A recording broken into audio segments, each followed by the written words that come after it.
For 43 years, I kept a secret, locked away one that could tear my family apart. But when they forgot the most important day of my life, I had no choice but to reveal the truth they never expected. What I found inside that dusty old box changed everything, ... and it might change how you see family forever. I woke up that morning with a strange mix of excitement and heaviness in my chest. You know, when you've been counting the days for something special. But at the same time, there's a little voice whispering, don't get your hopes up too high. That was me. It was August 14th, a date carved into my heart. It would have been my 60th wedding anniversary with Margaret, my late wife. She's been gone 8 years now. But I still feel her presence in every creak of the floorboards, in the way the morning light falls through the kitchen window, and especially on days like this. I had gone to bed the night before, thinking about how the house would be full today.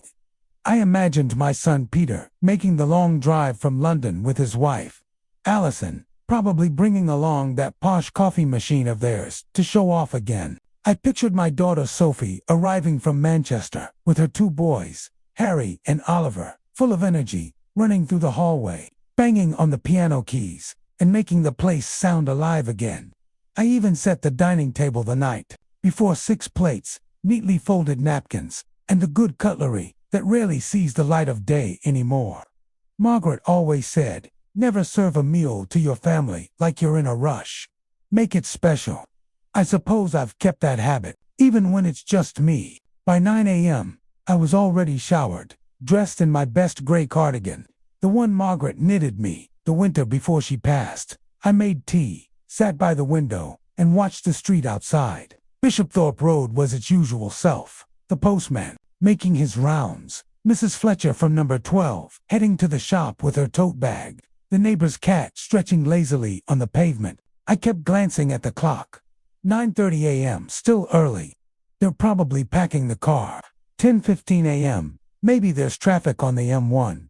It's always a nightmare on weekends. Las 11:05 m. I checked my phone for messages. Nothing. Not even one of those casual on our way texts. I boiled the kettle again and poured myself another cup, but it went cold in my hands. My thoughts kept slipping into memories, the good kind. At first, I remembered our 40th anniversary. Margaret wore that pale blue dress that brought out her eyes, and the kids surprised us with a trip to Whitby. We walked along the pier, shared fish and chips, and the grandkids built sandcastles, while Peter complained about the seagulls stealing his chips. Then my mind wandered further back to the day we got married at St. Olave's Church in York. It was a sunny afternoon, Margaret's veil blowing in a breeze, and me, barely able to believe she'd actually said yes to a man like me. I was nervous, clumsy, and she was radiant. The photographs from that day still sit on the mantelpiece, slightly faded now, but as precious as ever. By noon, the cheerful anticipation I'd woken up with began to crumble. The plates on the table looked silly now, too neat, too expectant. I tried to tell myself maybe they'd planned a surprise and would all burst in at once, shouting happy anniversary. But deep down, I knew I'd been here before. Last year, on my birthday, they'd arrived late, carrying supermarket cake and apologies about how busy life gets. The year before, Peter had called instead of visiting because he couldn't get away from work. Sophie had sent a card that arrived 3 days late. I told myself they meant well, that it was just life pulling everyone in different directions. But today felt different. I sat there, watching the clock hands drag their way around, the house growing quieter with each passing minute. Even the street outside seemed to slow down, as if the whole world was in on the fact that I was alone. Around 1 p.m., I finally picked up my phone and checked it again. Still nothing. I scrolled through my contacts and hovered over Peter's name, my thumb trembling. But I couldn't bring myself to call. I didn't want to sound needy, or like some bitter old man keeping score of every visit they'd missed. I wanted them to want to be here, not to come because I'd guilted them into it. So I stayed quiet. Instead, I opened the tin of shortbread, biscuits Margaret used to keep for special company, and poured myself another cup of tea. The biscuits were a bit stale, but I ate them anyway, staring out the window and thinking about how quickly life changes. One day, you're the center of the family, the one who hosts every Christmas, every birthday, every Sunday roast. And then, almost without noticing, you become the person people visit when they have time. By mid-afternoon, I stopped pretending. They might still come. The roast beef I'd seasoned and left ready for the oven stayed cold. I took the plates off the table and stacked them back in the cupboard. That simple act, lifting each plate, folding each napkin, felt heavier than I expected. Like I was packing away not just a meal, but the hope that today would be different. I wandered into the living room and sat in my old armchair. From there, I could see the photo of Margaret and me on our honeymoon in Blackpool, standing on the promenade, wind in our hair. She'd always been the glue that held this family together. I wondered if, without her, we'd all been slowly drifting apart, and I just hadn't wanted to admit it. Outside, the light began to shift, that golden tint of late afternoon settling over the rooftops. My phone buzzed, my heart leaped, but it was just the electricity company sending a reminder about my bill. I laughed, a short, bitter sound. It wasn't anger I felt, though it was something deeper. A kind of hollow ache that no cup of tea could fix. I thought of all the times I'd put my own needs aside for my family. The sacrifices Margaret and I made so the kids could have a better life. And now, on this day, the day that should have meant something to all of us, I was just forgotten. It was in that moment, sitting there with the fading light and the empty house, that another thought crept in, a thought I'd pushed away for decades. The box in the attic. For 43 years, it had sat up there, tucked behind old suitcases and Christmas decorations. Margaret had made me promise never to open it unless the day came when we felt truly invisible to those we loved. And as I sat there, the hum of the refrigerator, the only sound in the house, I wondered if that day had finally arrived. I didn't go up there right away, not yet, but I knew, in some quiet, unshakable way, that the course of this day had shifted. My family might have forgotten me, but I was about to remind them of something they didn't even know they'd forgotten, something that would change everything. As evening settled in, I turned on the lamp beside my chair, casting a warm glow over the room. I thought about the look on their faces when they'd see what was in that box. For the first time all day, I felt a flicker of anticipation again, not for their visit, but for the truth that was waiting to be told. And so, alone on my 60th anniversary, I made a decision. If they wouldn't come to me, I would go to them, not in person, but through the weight of what I'd been keeping hidden for nearly half a century. Tomorrow, I would open the box. The house has a way of talking to you when it's quiet. Not with words, but with creaks, hums, and sighs. You start to recognize when you've lived in the same place for more than 50 years. That evening, after deciding about the box in the attic, I didn't turn the television on. I didn't want the noise. I wanted to hear the house, to let it speak. It's funny, when the family used to visit every weekend, I barely noticed the sound of the radiator ticking as it cooled, or the faint whistle of wind snaking through the kitchen window. But now, in the silence, every little sound feels like a memory knocking on the door. I leaned back in my chair, letting my eyes wander around the room. The patterned wallpaper, yellowed at the edges, has been here since 1989, when Margaret insisted we redecorate just once more before the kids left for university. The carpet under my feet is worn in the spots where I've walked the most, between the armchair, the kitchen, and the hallway. I could almost hear the echo of Harry's laughter, my grandson, bouncing off the walls as he used to race toy cars along the skirting boards. And there was Oliver's favorite game, hiding behind the curtains and giggling so loudly you could find him without looking. I closed my eyes, and the silence filled itself with old Sundays. The smell of roast beef and Yorkshire puddings wafting from the oven, the clatter of Margaret's wooden spoon against a pot of gravy, Peter's voice booming as he told some story from work, Sophie laughing with Allison in the kitchen while the boys tore around the garden. I could see Margaret so clearly, her hands flour dust-uttered, her hair pinned up, the tiny wrinkle at the corner of her eyes deepening when she smiled at me across the room. She was always moving, always doing something for someone else. But she had a way of making me feel like I was the only person in the room when she looked at me. The kettle in the kitchen clicked off, a small sound, but enough to pull me out of the daydream. I made another cup of tea, leaning against the counter as the rain began tapping gently on the window. Bishop Thorpe Road outside was wet and glistening under the streetlights, but still quiet. I thought of calling Peter again, just to ask if they were all right, but pride stopped me. Or maybe it was fear. Fear of hearing some rushed excuse, of confirming that they really had forgotten what today meant. It's one thing to be left wondering. It's another to hear it said out loud. Instead, I took my tea back to the armchair and let the memories carry me somewhere else, back to Leeds. 1963. I was 21, awkward and hopeless with women. Margaret was 19, standing at the edge of the dance hall in a pale green dress, pretending not to notice the stares she was getting. I remember thinking she looked like spring had walked into the room. I asked her to dance, my palms sweating, so much I thought I'd lose my grip on her hand. She said yes, and I tripped twice before the song ended. But she laughed, not at me, but with me, and I knew in that moment I'd follow her anywhere. We married in York a year later. I had a stable job with the railway, and she was working in a dress shop on Coney Street. We didn't have much money, but we had enough. We bought this house in 1968 for what would now seem like the price of a second-hand car.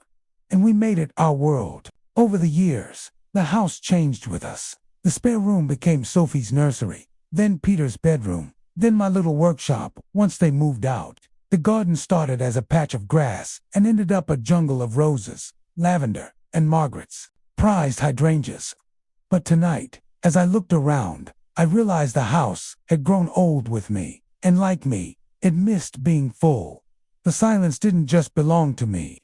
It belonged to the walls, the furniture, even the teapot on the stove. I wandered into the dining room and let my hand rest on the back of one of the chairs. I could almost feel the warmth of the family gathered here.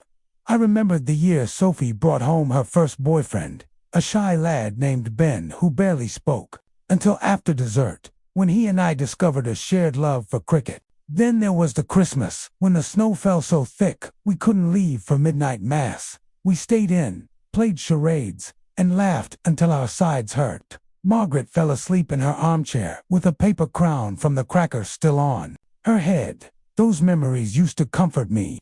Tonight, they felt heavier, like holding a photo too long and realizing you'll never take another like it. Around 9 o'clock, I turned out the lights downstairs and climbed the stairs slowly, my knees protesting with each step. I paused at the landing and glanced toward the attic door. The box was up there, silent, waiting. I didn't open it. Not yet, but knowing it was there felt like having a loaded question in the back of my mind. I knew that once I lifted that lid, I wouldn't be able to put the truth back inside. And I wasn't ready to let go of the quiet just yet, even if the quiet hurt. I went into the bedroom. Margaret's side of the bed is still made, her pillow untouched.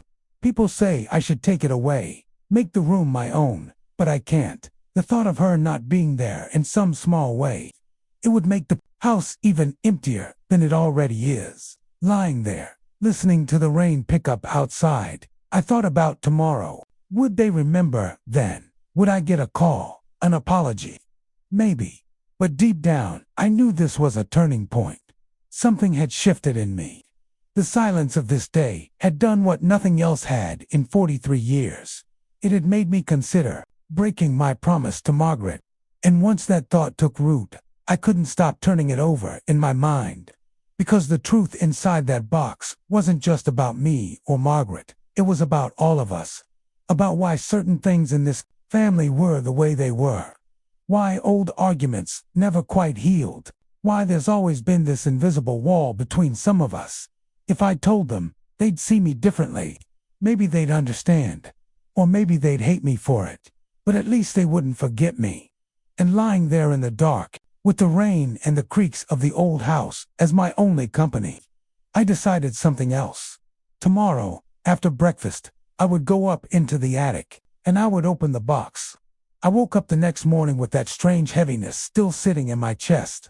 I'd hoped that sleep might soften it, but if anything, the feeling had grown heavier overnight.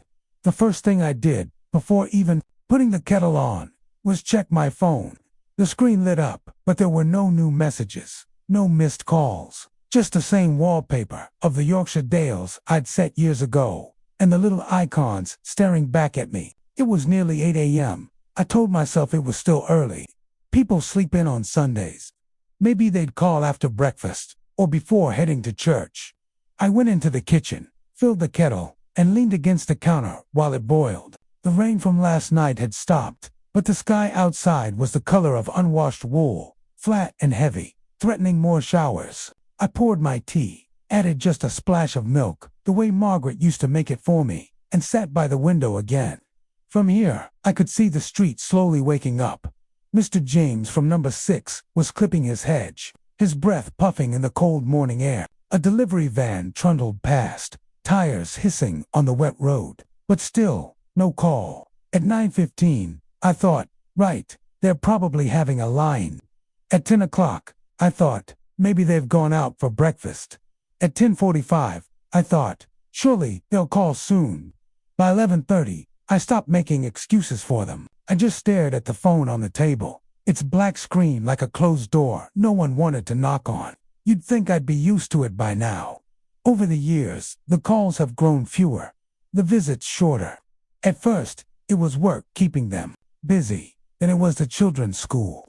Then it was life, that vague, all-encompassing word people use when they don't want to admit they've put you at the bottom of the list. I remember the first time it really stung, my birthday, 10 years ago. I'd waited all day, and the phone didn't ring until nearly 9 at night. Peter's voice was rushed, apologizing, saying he'd just been caught up with things. Sophie sent a text the next day. I told myself it didn't matter. Birthdays aren't that important when you've had 70-odd of them. But anniversaries are different. They're the bookmarks of a life, the days you measure your heart by. Yesterday was one of those days, and they'd missed it. I took a sip of tea. It had gone lukewarm, and thought about calling them. My thumb hovered over Peter's name again. But something stopped me. It wasn't pride this time. It was the memory of hearing his distracted voice on the other end of the line, the sound of him half listening while typing on his computer or shushing the kids. I didn't want that. Not today. Instead, I opened the biscuit tin again, more for something to do with my hands than out of hunger. There were only 2 shortbreads left. Margaret would have laughed and told me to stop living on biscuits and tea. The clock ticked toward noon. Still nothing. The silence was beginning to feel heavier than the day before. I found myself drifting to the hallway, where the attic ladder is tucked away behind a small door in the ceiling. I stood there, looking up, my hand resting on the wall. I could almost feel the box calling to me. It's strange. I've gone years without thinking about it, and now I couldn't seem to get it out of my head. The promise I'd made to Margaret all those years ago felt like a stone in my pocket, weighing me down. She'd been clear, only if the day comes when we feel truly invisible. Invisible. That word stuck to me like damp clothes. Was that what I was now? Not just forgotten, but unseen. I went back into the living room and sat down, trying to distract myself by flipping through an old photo album. The first page was our wedding day. The second was Peter's christening, with Margaret holding him in her arms. Her smile so wide it almost hid the tiredness in her eyes. Then Sophie's first day of school, hair in neat plaits, holding my hand as if the world might swallow her whole if she let go. I traced my finger over the plastic sheet, over the faces of people I barely recognize now, not because they've changed, but because I only see them through a phone screen a few times a year. The more I looked, the more I felt that ache, the one that comes when you realize you've been written into the margins of your own family's story. At 1 p.m., my phone buzzed. My heart leaped so hard I nearly spilled my tea. But when I picked it up, it was just a spam message offering me double glazing at a special senior discount. I let out a laugh, a sharp, humorless sound. Then I set the phone down and looked toward the ceiling again. I'd always thought keeping that box closed was an act of love, that by holding back the truth, I was protecting them from fear. from danger, from the mess that had spilled into our lives in 1982. But now, I wondered if the secrecy had done the opposite, if it had built a wall between us so high they'd stopped even trying to climb it. And if that was the case, what was I protecting anymore? By mid-afternoon, I'd made up my mind. If they couldn't call, if they couldn't remember, then maybe it was time I gave them something they'd never forget. I didn't know exactly how I'd do it yet, whether I'd write it all down in a letter or gather them for a video call. But I knew one thing. The truth was coming out. I looked out the window at Bishopthorpe Road, quiet under the gray sky, and thought about how different this street looked in 1982. Back then, the houses had fresher paint, the gardens were kept neater, and I was a man of 45, with more energy than sense. That was the year everything changed. I felt a tremor in my hands, not from age, but from the memory of it. The train carriage, the briefcase, the decision Margaret and I made that night that set the course for the next 4 decades. But that story would have to wait. For now, I reached for the attic ladder. It was late afternoon when I finally gave in. The phone was still silent, the daylight starting to slip away, and I felt that restless itch in my bones, the one you get when you know there's something you can't keep putting off. I stood at the foot of the attic hatch, staring up at it like a man looking at a mountain he's not sure he can climb. My knees don't work like they used to, and the ladder always feels a bit unsteady, but today, I didn't care. I pulled the cord, and the wooden steps unfolded with a groan. The smell of dust drifted down, that dry, old scent that only comes from things that haven't been touched in decades. "All right, Margaret," I murmured under my breath. "Let's see if you were right to keep this locked away." Climbing the ladder was slow work. My hands gripped the rails tighter than I used to, my foot searching for each rung before trusting my weight. When I reached the top, the attic greeted me with a blast of cold, stale air. It was just as I remembered. Boxers stacked haphazardly, an old lamp with no shade, a pile of newspapers from the 90s that I never got around to throwing out. The faint light from the single bulb made the shadows stretch long and thin. And there, in the far corner, was the box. It wasn't large, about the size of a suitcase, but it was heavy in the way certain things are heavy without being lifted. Dark brown, leather straps, brass buckles dulled by time. It was covered in a thin coat of dust, as though it had been sleeping all these years.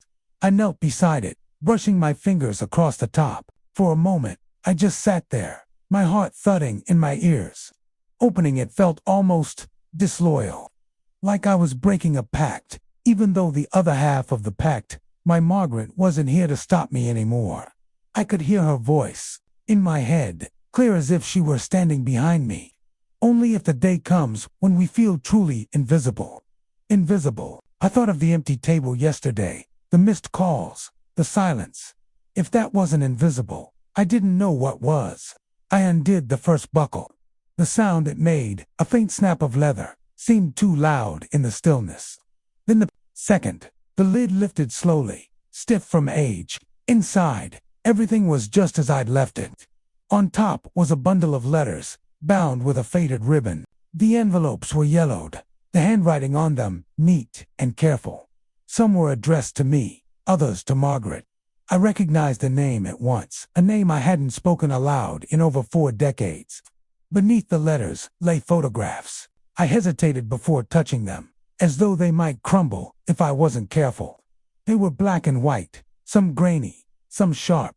A few were of places I knew: York Station, King's Cross, the platforms and carriages. Others were of people I didn't recognize, except for one man whose face had been seared into my memory since 1982. Then there was the envelope, thick, unmarked, sealed with a small strip of red wax. I turned it over in my hands. Inside, I could feel more paper, but also something heavier, metal, perhaps. And finally, at the bottom of the box, wrapped in a worn wool scarf, was the object I'd kept hidden from the world. I didn't unwrap it, not yet. My hands lingered on the scarf, my fingertips tracing its frayed edges, just holding it brought back the cold night air of that train platform. The sound of footsteps that didn't belong. The quiet urgency in Margaret's voice, telling me to keep moving. I sat back on my heels, the memories pressing against me like a tide I couldn't hold back. That night in 1982 had been the turning point. The night we went from an ordinary couple to the keepers of something dangerous. We'd never asked for it, never sought it out, but once it was in our hands, there was no giving it back without risking lives. I glanced back at the letters. Some were from the same sender, others from different parts of the country: Birmingham, Edinburgh, London. A few had no return address at all. Margaret and I had read each one together, late at night, at the kitchen table, whispering like children, sharing a secret. We'd burned some of them over the years, the ones too risky to keep. But these we'd kept for a reason. I closed the lid gently and rested my hand on top of it. The attic was quiet, except for my own breathing. This wasn't just my story anymore. It was theirs. Peter's, Sophie's, the grandchildren's. They'd grown up with pieces missing, not even knowing there was a hole in the puzzle. And now, I was holding the missing pieces. I thought about how they might react. Would they be angry that I'd kept it from them all these years, relieved to finally understand? Or would they just think it was the ramblings of an old man, spinning tales to feel important? That last thought stung. But it also lit something inside me, a stubbornness, the same kind that got me through the hardest years on the railway. I wasn't going to let this be dismissed. I decided then and there I would show them everything: the letters, the photos, the object in the scarf. But I wouldn't just hand it over. I'd tell them the story, the way it happened, every step, every choice, every risk we took. Because this wasn't just about the past. It was about why. I'd spent decades building walls they didn't even know were there. Why some phone calls never came. Why certain people never came to Christmas. Why there were years when the family felt smaller than it should have. I lifted the box and carried it carefully to the attic ladder. Climbing down was harder than going up, the weight of the thing pulling at my arms, my balance shifting with each step. But I made it. In the living room, I set it on the coffee table. The sight of it there felt strange, like seeing a ghost sitting quietly in the corner, waiting to be acknowledged. I made myself a fresh cup of tea, sat opposite it, and just looked at it for a while. The leather, the brass buckles, the faint smell of dust and time. Tomorrow, I told myself. Tomorrow, I'll call them. Tomorrow, I'll open it in front of them. For now, I let the weight of it sit there between us, me and the past, staring at each other across the table. Because once I started, there would be no going back. I hadn't thought about that night in any real detail for years. Not properly. But as I sat there, the box on the coffee table, staring back at me like an unblinking eye, the memories began to push their way to the front of my mind, as sharp and cold as the air had been on that evening. It was October 1982. I was 45, still working as a railway engineer out of York Station. Margaret was 13-9, working part-time at the dress shop on Coney Street. Life was steady, predictable. We had the kids. Peter was 16, Sophie 13, and we'd just finished paying off the mortgage. That evening, I'd been called in for a late maintenance check on a sleeper train bound for London. I remember the platform was slick with rain, the air smelling faintly of coal dust and damp wool. The station was quieter than usual. Only a handful of passengers milled about, clutching umbrellas and newspapers. I climbed aboard to inspect one of the rear carriages. It was empty, the lights humming faintly, the seats smelling faintly of stale smoke and polish. That's when I saw it, a black leather briefcase tucked under the corner seat, just enough out of sight to be overlooked by anyone not paying attention. At first, I thought nothing of it. People left things on trains, all the time. Normally, I'd hand it to the station's lost property, but something about this one. It wasn't just forgotten, it had been hidden. The locks were the old combination type. Out of habit, I gave one a twist, and to my surprise, it clicked open. My curiosity got the better of me. Inside, there were papers, dozens of them, and photographs, black and white headshots, street scenes, what looked like surveillance shots. A man's face appeared in several of them, mid-40s, with sharp features and eyes that seemed to look straight at you, even in print. Beneath the photos were typed documents marked confidential and stamped with the insignia of Scotland Yard. Some of the text was redacted, whole lines blacked out, but what I could read made my stomach knot. It was about a missing person.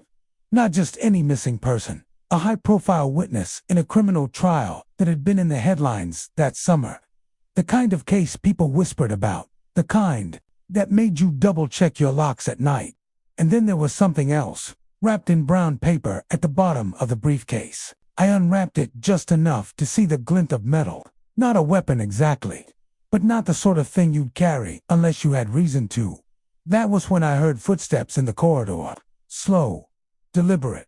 I closed the briefcase quickly and slid it back under the seat. A man appeared in the doorway, not in uniform, wearing a long dark coat.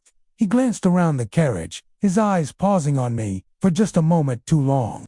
"Evening," I said, trying to sound casual. He didn't reply, just kept walking. Something in my gut told me not to leave the briefcase there.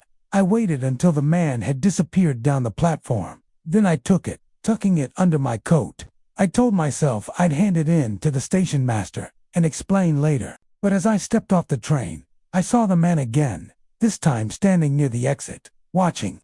I walked the other way, out through the side entrance, the rain coming down harder now.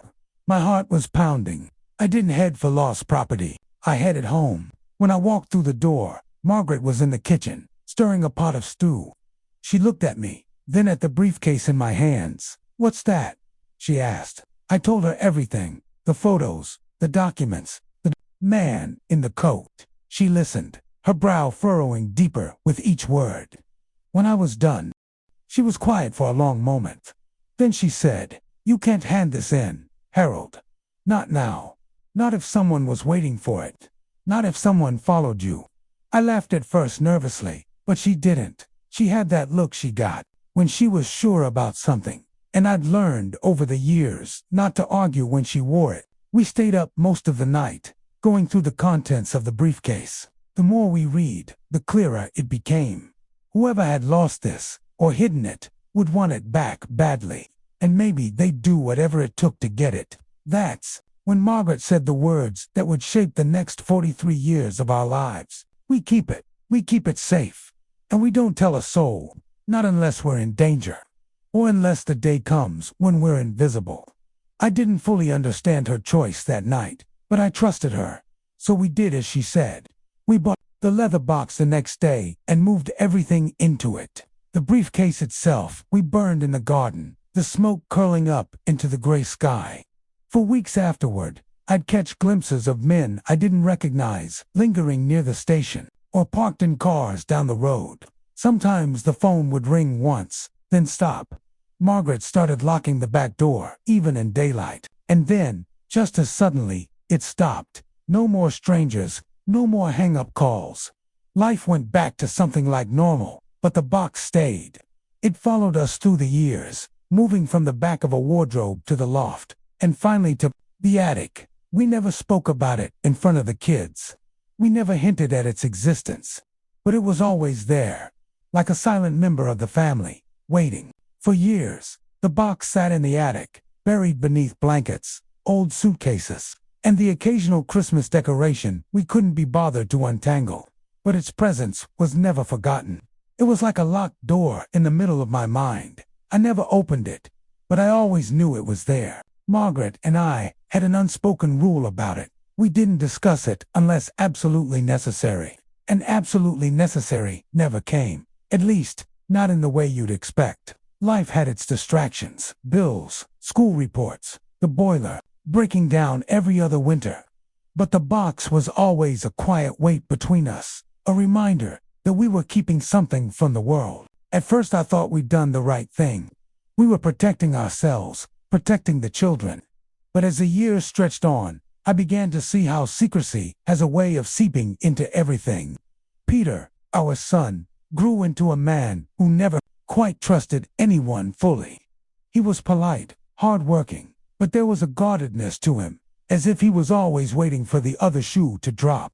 Sophie, on the other hand, became fiercely independent, so much so that she kept even us at arm's length. I sometimes wondered if they'd picked up on the tension between their parents. Kids notice more than we give them credit for. They must have felt that certain subjects were off limits, that certain truths were withheld. Margaret, for her part, carried the secret with a kind of grim determination. She never wavered in her conviction that keeping it was the safest choice. But I could see the toll it took on her. Every time we had visitors, she'd glance, almost imperceptibly, toward the attic door, as if afraid someone might wander up there. Every unexpected knock at the door made her straighten her back, her eyes darting toward the hallway. There were moments, rare, but real, when we almost told someone. Once, after a long night at the pub with my mate Gerald, I nearly blurted it out over our second round of bitter. But something stopped me. The image of that man in the dark coat back in '82. The knowledge that the papers inside the box could ruin more than just a few reputations. It was enough to clamp my jaw shut. Margaret and I had our share of arguments over the years, but the ones about the box were the worst. They weren't loud, not usually. Just sharp, cold exchanges in the kitchen when the kids were out of earshot. "Harold, you're not thinking straight. Once it's out forever," she'd say. "And if we die with it, then what? The truth rots up there with the mothballs," I'd reply. But she'd always win in the end, not by shouting, but by looking at me with those steady, unblinking eyes that had made me fall in love with her in the first place. The kind of look that said, "Trust me. Even if you don't understand, trust me." We carried on like that for decades. The children grew up, moved away, had families of their own. Birthdays were celebrated, Christmases shared, but something subtle was missing. I never felt truly open with them. Not because I didn't love them. I loved them with every fiber of my being, but because there was always that one part of my life they couldn't know about. And the strange thing was, over time, the secret stopped feeling like a protective measure and started feeling like a chain. It kept me from speaking freely, even about unrelated things. I found myself editing my own stories, trimming away details, afraid that one thread might unravel the whole tapestry. I think Margaret felt it too, though she'd never admit it. Some nights, when the house was quiet and the television was just background noise, I'd catch her staring off into the distance. Not at the TV, not at me, just somewhere else, somewhere locked away. The turning point came in 2005. Margaret and I were in our 60s by then. She'd been feeling unwell. Nothing dramatic at first, just fatigue and a cough that wouldn't quite go away. When the diagnosis came, it was like someone had pulled the floor out from under me. Cancer. We fought it together for 3 years. Through the chemo, through the endless hospital visits, through nights where she was too weak to climb the stairs. And yet, even then, the box never left her mind.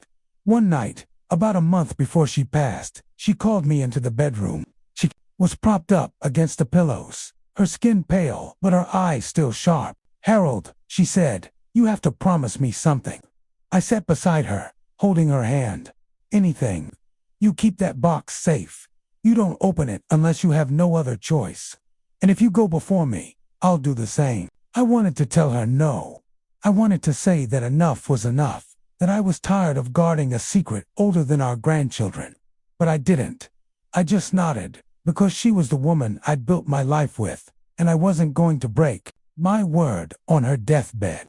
When she passed, the house felt emptier than I could have imagined, and the box became something else entirely. It wasn't just a secret anymore.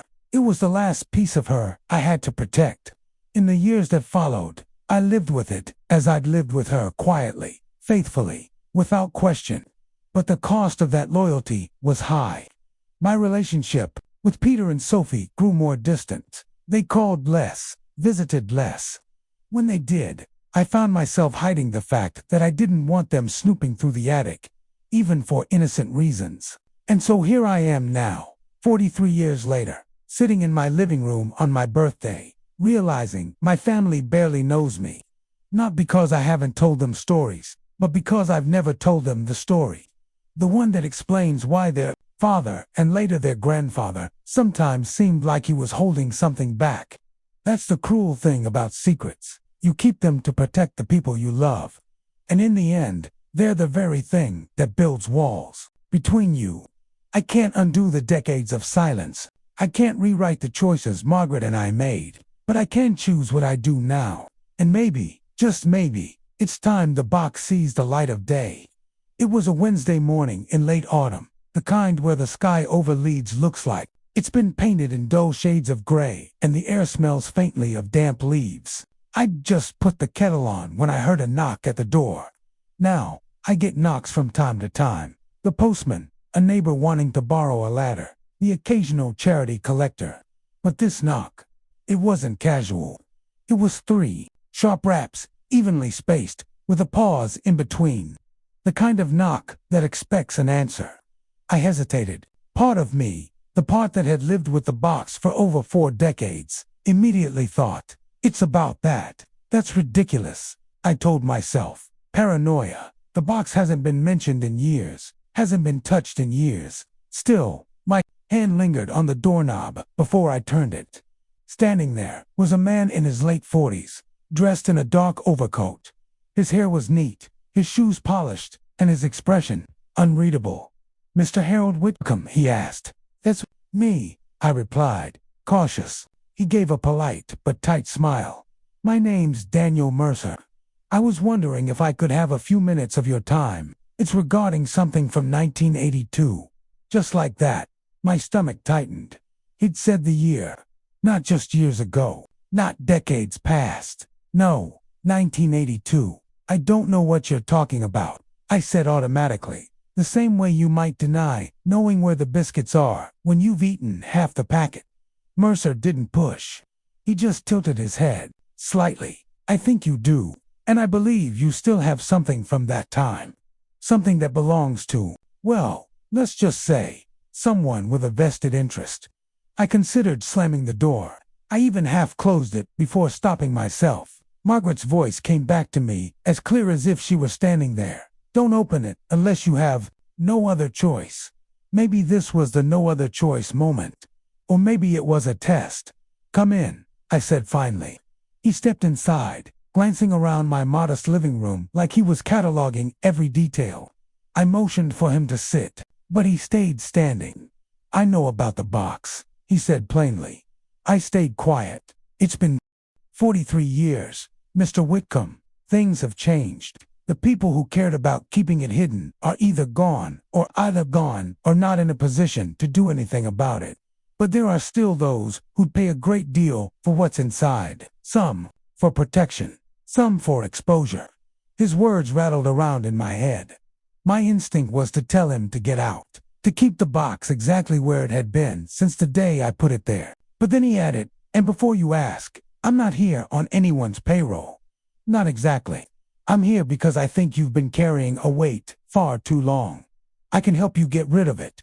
It was strange. His tone wasn't threatening, but it wasn't entirely friendly either. "What makes you think I want to get rid of it?" I asked. He shrugged. "Because you're human. Secrets like that, they eat at you. They change you. I've seen it before." We talked, or rather, he talked for about 15 minutes. He didn't go into specifics about how he knew, but he dropped just enough details to prove he wasn't bluffing. Names, locations, a description of the box itself. Finally, I said, "If I did have what you're talking about, and I'm not saying I do, why now? Why come after all this time?" "Because," he said, "some people have started looking again, and they're not as polite as I am." That made the kettle whistling in the kitchen sound suddenly very far away. Before he left, he handed me a card. Plain white, just his name and a number. "Think about it," he said, "but don't take too long. Time has a way of making decisions for us." When the door closed, I stood there for a full minute without moving. My eyes drifted up toward the attic hatch. I hadn't opened it in years. Not since Margaret's passing. But now, I could feel it calling me. The box, the secret, the promise. That night, I didn't sleep much. I kept replaying his words. "They're not as polite as I am." Was that a warning or a threat? And if people were looking, was the box even safe in the attic anymore? By the time the sun came up, I knew one thing for certain. Whatever peace I'd managed to build around this secret was gone.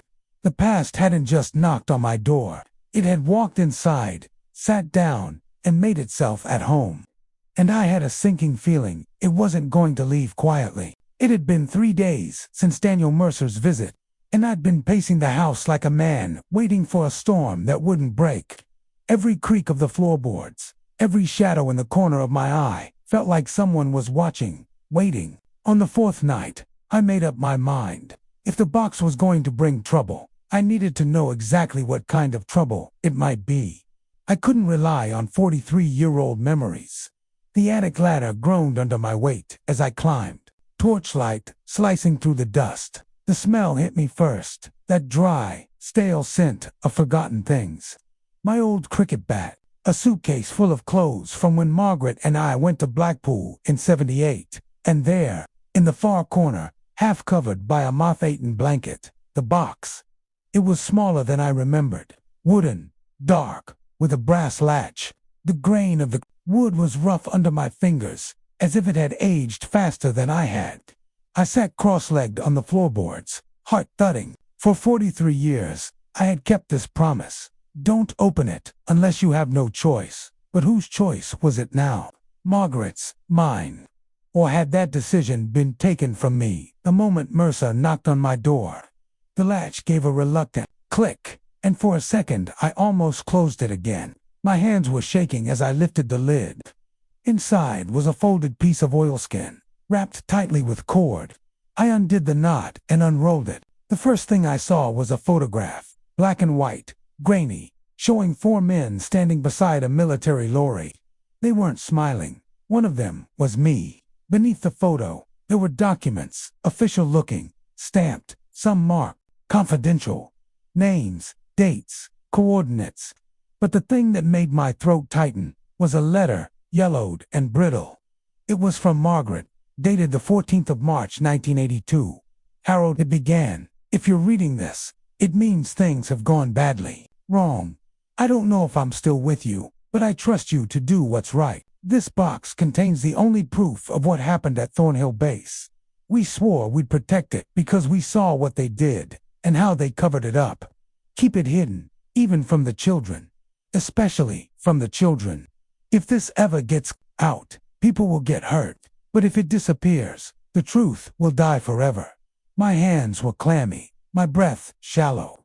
I read the letter twice, then a third time, my mind going back to those days in '82, the night we stumbled into that restricted area, the men in uniform, the sound that still wakes me sometimes in the dark. I'd buried it all under years of ordinary life, until now. The bottom of the box held a single cassette tape, labeled in Margaret's neat handwriting, for when you're ready. I didn't play it that night. I couldn't. Instead, I packed everything back in the box, closed the latch, and sat there, in the attic for what must have been an hour. The thing about secrets is, they don't just sit quietly in the dark. They grow teeth. When I finally came down, I poured myself a whiskey and stared at the phone number Mercer had given me. I could call him, hand it all over, let someone else deal with the weight. But Margaret's words wouldn't leave me. If it disappears, the truth will die forever. The truth. That was the real danger, wasn't it? Not just the box itself, but the fact that once it was opened, I could never pretend not to know. By midnight, I'd made a decision. I would find out exactly what was on that tape. And then I'd decide whether the world was ready to hear it. I didn't know it then, but that choice would change the rest of my life, and not in a way I could have.